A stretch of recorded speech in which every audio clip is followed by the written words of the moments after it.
जिनेंद्र भगवान को नमस्कार करते हैं। तदनंतर नारद जी कहते हैं इशारे में राजा दशरथ के लिए, सभी के लिए बाहर कर दो, हमें कोई आपसे गुप्त वार्ता करनी है। राजा दशरथ इशारे में कहते हैं और सभी लोग बाहर चले जाते हैं। तब नारद जी राजा दशरथ के कान में फुसफुसा करके धीरे से कहते, हे राजा सुनो, एकाग्र चित्त होकर के सुनना मेरी बात। आपके पुण्य योग से मैं त्रिकूटाचल पर्वत पर गया था और वहां पर रावण, विभीषण आदि के वार्तालाप को सुना है। और सुनो, एक निमित्त ज्ञानी सागर बुद्धि ने कहा है कि रावण की मृत्यु का कारण दशरथ का पुत्र और मिथिला की राजकुमारी सीता होगी। और यह सुनकर के वहां से विभीषण तुमको खोजता हुआ आ रहा है। तुम जितने जल्दी हो सको अपने आप को बचा लो, अपने आप को छुपा लो कहीं। अब यही बात कहने के लिए मैं मिथिला जा रहा हूं, जनक को कहने के लिए। और वहां से नारद आकाश में उड़ जाते हैं और राजा दशरथ उन्हें नमस्कार करते हैं और जाकर के वह मिथिला में राजा जनक के लिए भी कहते हैं। राजा दशरथ ने इस बात को सुनकर के समुद्र हृदय मंत्री को बुलाया और कहा, क्या किया जाए, ऐसा संकट आया है और नारद ने जो कहा है वह सत्य है।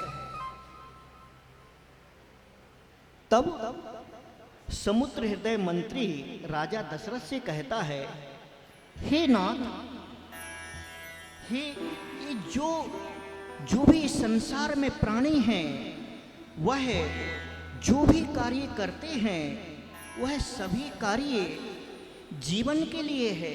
अगर जीवन नहीं है तो यह धन, यह वैभव, यह राज्य, 3 लोक का राज्य भी अगर जीवन नहीं है तो किसी काम नहीं। अतः मैं यहाँ के राज्य का संचालन करूँगा और आप यहाँ से गुप्त भेष में निकल जाइए। राजा दशरथ उन्हें मंत्री के लिए अपनी राजा, प्रजा, खजाना सब सौंप देते हैं और गुप्त रूप से, गुप्त भेष में वहाँ से निकल जाते हैं।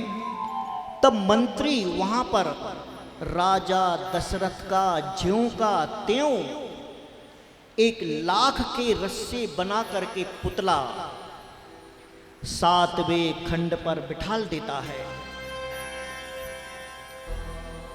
बिल्कुल हूबहू राजा दशरथ के जैसा लगता है, पूरा परिकर बैठा हुआ है। और यही जनक के साथ भी किया जाता है। जो राजा महलों में, भोगों में पत्नियों के साथ में भोगों को भोग रहे थे, अब वे जंगल में जाकर के कांटे, कंकड़ और पत्थरों के बीच में अपना समय व्यतीत कर रहे थे। विभीषण खोजता हुआ वहां आया और आनन फानन में 7वें खंड पर बैठे हुए राजा दशरथ की गर्दन काट लेता है।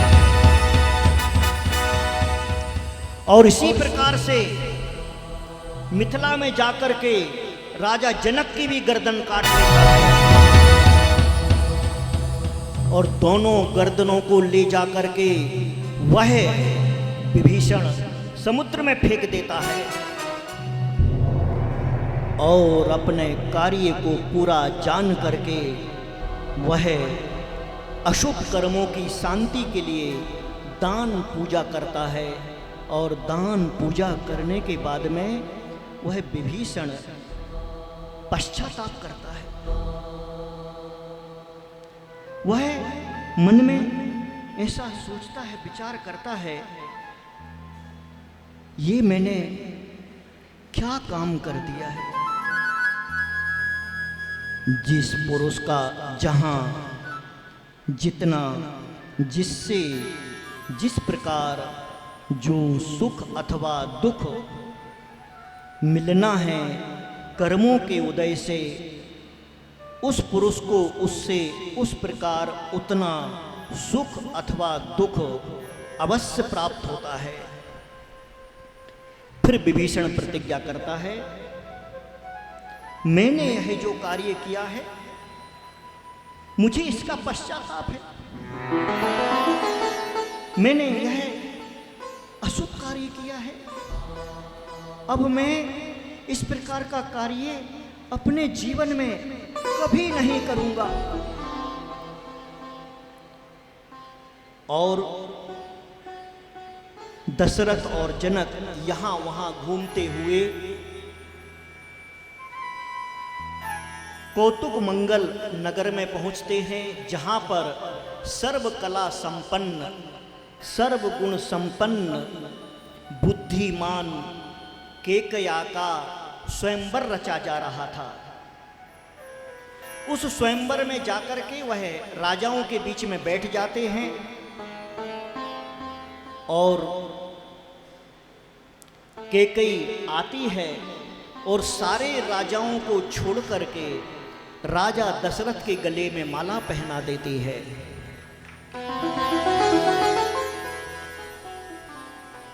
कुछ जो वहां राजा बैठे थे वो प्रसन्न चित्त हो जाते हैं, खुश हो जाते हैं।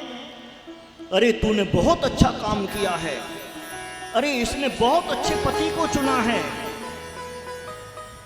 और जो कुछ उद्दंड थे वो राजा भड़क जाते हैं, उन्हें गुस्सा आ जाता है।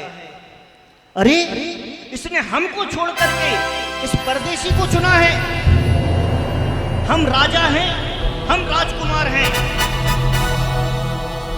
और ये परदेशी सामान्य कपड़े में बैठा हुआ है, ये कैसे हो सकता है, ये नहीं हो सकता।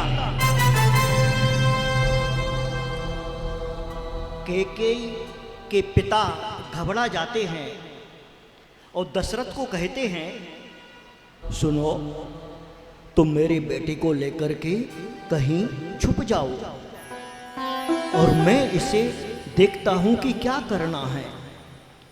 तब दशरथ कहते हैं, हे माम चिंता मत करो, अभी थोड़ी ही देर में तुम देखना कि इन राजाओं को मैं कैसे भगाता हुआ हो।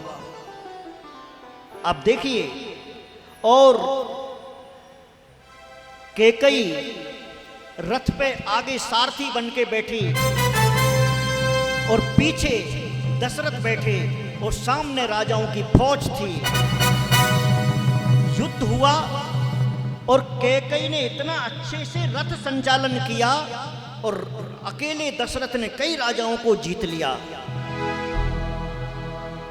उसके पश्चात वहां पर बड़े भारी वैभव से विवाह उत्सव संपन्न हुआ राजा दशरथ और केकई का। राजा दशरथ वापस केकई को लेकर के अयोध्या लौटते हैं और राजा जनक मिथिलापुरी जाते हैं। वहाँ सभी परिजनों ने, नगरजनों ने, स्वजनों ने, मित्रों ने मिलकर के राजा का पुनर्जन्मोत्सव मनाया, फिर से जन्मोत्सव मनाया और पुनर्राज्याभिषेक भी किया। एक दिन सभी पत्नियों के साथ में राजा दशरथ बैठे हुए थे और कैकई से कहते हैं राजा दशरथ, हे पूर्ण चंद्रमुखी, हे कमल लोचने, तू मुझसे जो चाहे सो मांग ले। आज मैं बहुत प्रसन्न हूं, आज मैं बहुत खुश हूं, तू जो चाहे सो मांग ले। तब कैकई कहती है, अभी रहने दो, यह आपका वचन आपके पास मेरा धरोहर के रूप में रहने दो। जब मुझे आवश्यकता होगी उस समय में आपसे यह धरोहर वापस ले लूंगी, यह वचन अभी आपके पास रहने दो। तब सदाचारी मनुष्य हमेशा सुख पाते हैं और दुराचारी मनुष्य हमेशा दुख प्राप्त करते हैं। एक समय सुंदर सैया पर अपराजिता रानी सो रही थी। उसने सोते हुए कुछ सपनों को देखा और आश्चर्य कारक उन स्पष्ट सपनों को जाकर के राजा दशरथ से वह रानी पूछती है, हे स्वामी, मैंने रात्रि के पिछले पहर में जो स्वप्न देखे हैं उनका क्या फल है? हे स्वामी, मेरे लिए बहुत प्रसन्नता हो रही है, मैं बहुत गदगद हूँ, मैं बहुत खुश हूँ, आप मेरे लिए सपनों का फल बताइए। तब राजा दशरथ कहते हैं, हे रानी सुनो, तुमने जो सपने में सूर्य देखा है, चंद्रमा देखा है, सिंह देखा है और हाथी देखा है, उसका फल यह है, हे कांते, तुम्हारे लिए पुत्र रत्न की प्राप्ति होगी जो अंतरंग और बहिरंग शत्रुओं का नाश करने वाला होगा। फिर दोनों ने इस बात को सुनकर के दोनों ने जिनेंद्र भगवान की पूजा की और जिनेंद्र भगवान की पूजा प्रसन्नता के साथ करके जिन मंदिरों में नमस्कार करके अपने इष्ट की प्राप्ति की प्रति